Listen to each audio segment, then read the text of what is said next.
जी, नमस्कार दोस्तों। आज हम लेकर के आए हैं मनसे प्रमुख राज ठाकरे के कुछ वक्तव्य हैं, जो कि हिंदी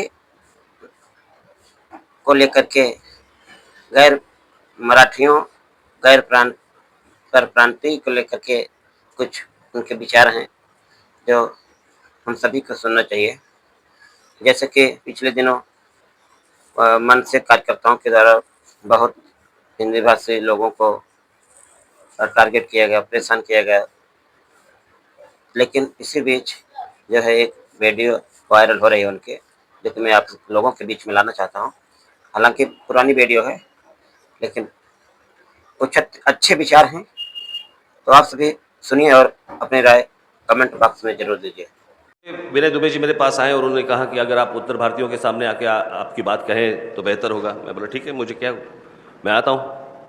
वो जो गुजराती लोग थे, गुजराती समाज के लोग थे, उन गुजराती समाज के लोगों के सामने पूना में जो गुजराती और मारवाड़ी समाज के लोग थे, उनके सामने मैंने जो भाषण दिया था वो मराठी में दिया था,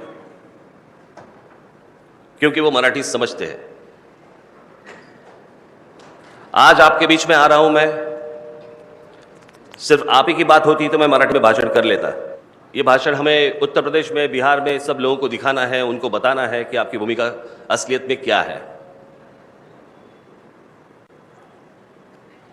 तो इसलिए मैं हिंदी में भाषण करने की कोशिश करूंगा। मैं पहली बार हिंदी में भाषण दे रहा हूं।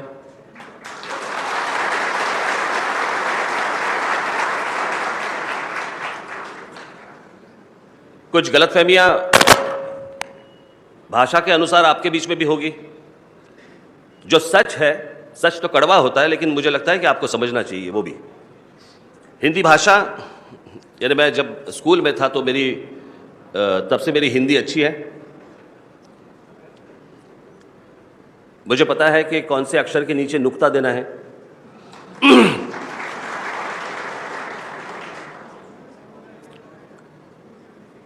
वो इसलिए क्योंकि मेरे पिताजी जो थे, उनकी हिंदी अच्छी थी। उनकी सबसे ज़्यादा, वो बोल सकते थे, लिख सकते थे, समझ सकते थे, वो भाषा थी उर्दू।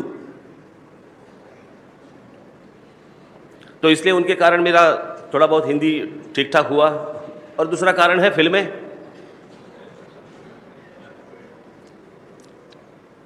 हिंदी भाषा अच्छी है, बहुत सुंदर भाषा है, उसमें कोई संदेह नहीं है। लेकिन हिंदी ये राष्ट्रभाषा है, ये गलत है। क्योंकि राष्ट्रभाषा का निर्णय कभी हुआ ही नहीं। ये जो मैं बोल रहा हूं, अभी इंटरनेट है, बहुत सारी चीजें हैं, जाके आप देख सकते हैं, समझ सकते हैं।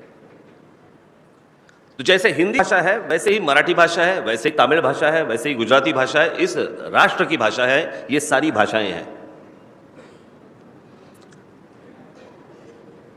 लेकिन आपके प्रदेश में आपके लोगों को कुछ मेरी बातें समझानी है, इसलिए मैं आज हिंदी में भाषण करूंगा।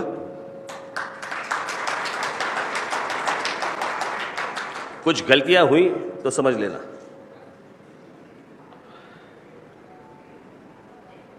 मैंने उनसे कुछ सवाल मांगे थे कि भाई आपके मन में क्या क्या सवाल है, वो एक बार मुझे लिख के दे दे, ताकि मैं उन सवालों के ऊपर मैं कुछ बात कर सकूं। जो भी कुछ सवाल आए हैं मुझे, कि वो रेलवे एग्जाम के वक्त जो यहां पे हुई मारपीट हुई, जो फेरी वाले हैं उनको भी इसी चीज का सामना करना पड़ा हमारे लोगों से। मुझे लगता है कि एक पहली बार हम लोग हमारा देश समझ ले कि हमारा देश, हमारी देश की घटना क्या है, हमारा देश कहता क्या है, हमारे देश के कानून क्या है। वो एक बार अगर हम लोग समझ ले तो मुझे लगता है कि बाकी चीजें समझने के लिए बहुत आसान रहेगी।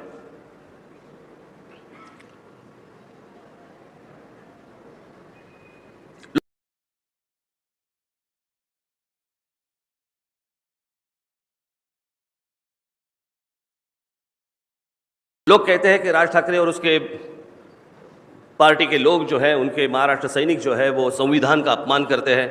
संविधान में तो ये लिखा हुआ है कि इस देश का आदमी कहीं भी जा सकता है, कहीं भी घूम सकता है, कहीं भी रह सकता है। वो जो इंटरस्टेट माइग्रेशन एक्ट जो है उसके बारे में कहते हैं। मुझे लगता है कि इंटरस्टेट माइग्रेशन एक्ट किसी ने पढ़ा ही नहीं है। हम लोग बस एक हवा में बात करते हैं कि इस देश में कहीं भी जा सकता है, कहीं भी रह सकता है, कुछ भी कर सकता है। ऐसा वो नहीं कहता।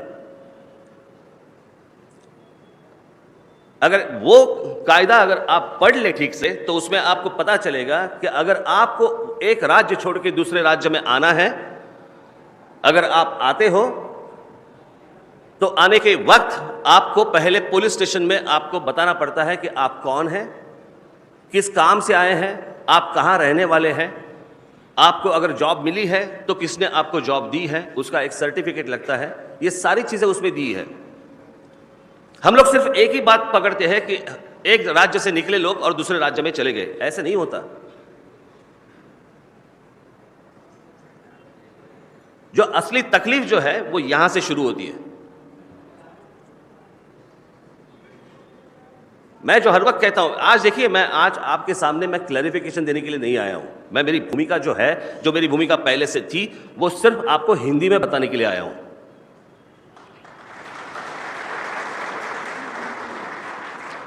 एक अब्राहम लिंकन का एक बहुत अच्छा सेंटेंस है, बहुत अच्छा वाक्य है उनका, अब्राहम लिंकन का, कि कभी क्लैरिफिकेशन मत देना, क्योंकि जो आपके ऊपर प्यार करते हैं वो क्लैरिफिकेशन की मांग नहीं करते,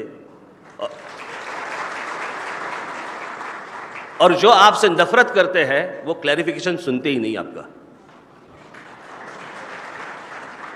तो क्लैरिफिकेशन क्यों देना है? लेकिन मुझे लगता है कि देश भर में जो भी कुछ घटनाएं हुई हैं वो मुझे लगता है कि हमें एक बार देखनी चाहिए, समझनी चाहिए कि ये क्यों हो रहा है, किस लिए हो रहा है। मैं आज महाराष्ट्र की बात कर रहा हूं। महाराष्ट्र के आज अगर जनसंख्या देखी जाए तो महाराष्ट्र की जनसंख्या है 13.5 करोड़।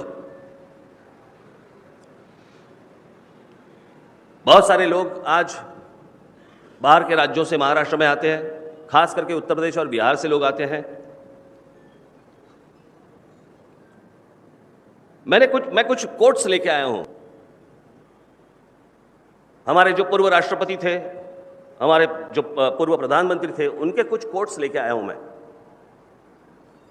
वो 2 कोट्स मैं आपके सामने में पढ़ता हूं, उससे आपको मैं क्या कहने वाला हूं या मैं क्या सोचता हूं इसका पता चल जाएगा आपको।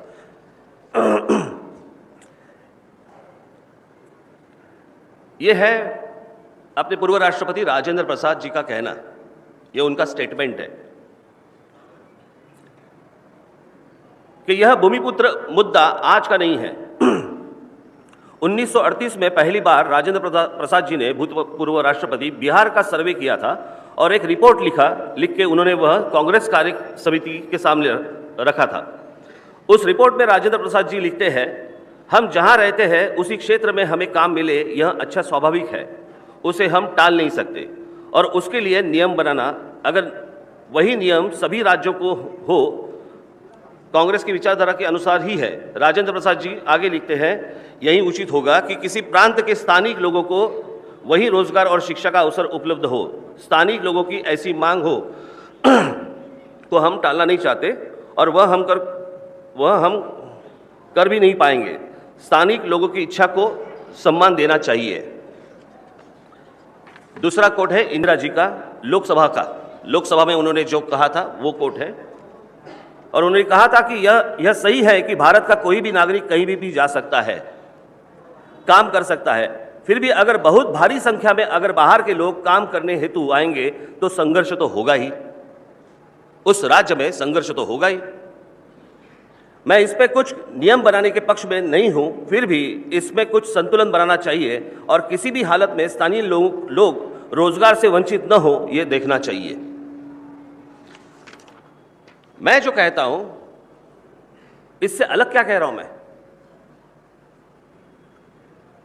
अगर महाराष्ट्र में रोजगार उपलब्ध है तो महाराष्ट्र के जो युवक है, युवती जो है, उनको यहां पे पहला प्रेफरेंस मिलना चाहिए। इसमें कोई गलती है क्या?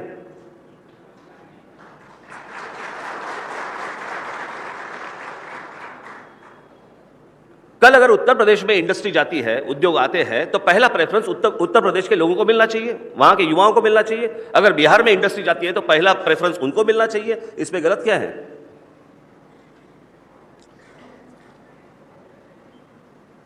देखिए, ये देश है, इस देश के हम लोग सब राज्य बोलते हैं, हम लोग कहते हैं। मैंने एक बार कहीं एक भाषण में कहा था कि भारत एक यूरोप जैसा है।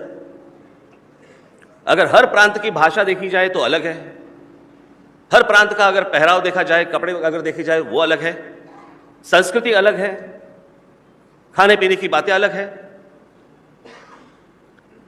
तो ये जो भारत है, ये भारत भी यूरोप जैसा है। वहां पे भी एक अलग अलग राज्य है, जिससे अभी इंग्लैंड बाहर निकला वो बात अलग है, लेकिन अलग अलग राज्य है, उनकी करेंसी एक है।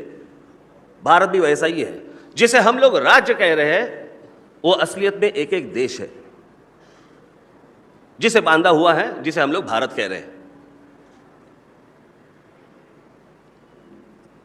पहली गलती तो वहां पे है जहां पे उत्तर प्रदेश के राजनेता जो है वो आपके यहां पे उद्योग ना ला सके। बिहार के जो राजनेता है वो वहां पे उद्योग ना ला सके। अगर ठीक से हम लोग सोचे तो देखिए कि भारत के जितने भी प्रधानमंत्री हुए हैं उसमें से कम 70 से 80% प्रधानमंत्री उत्तर प्रदेश से है।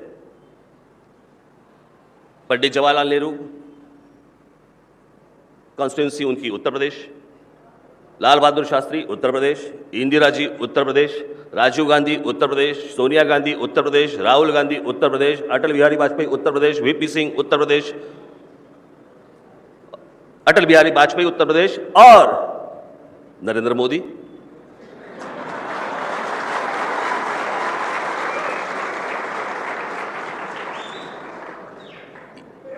ये जो बातें हैं, ये जो सवाल है, आप ये जो मुझे पूछ रहे हैं, आप उनको क्यों नहीं पूछते कि प्रधानमंत्री के लिए आपको हमारा क्षेत्र चलता है, लेकिन हमारे यहां पे जो युवक है, हमारे यहां के जो लोग हैं, वो बाहर काम करने के लिए क्यों जा रहे हैं?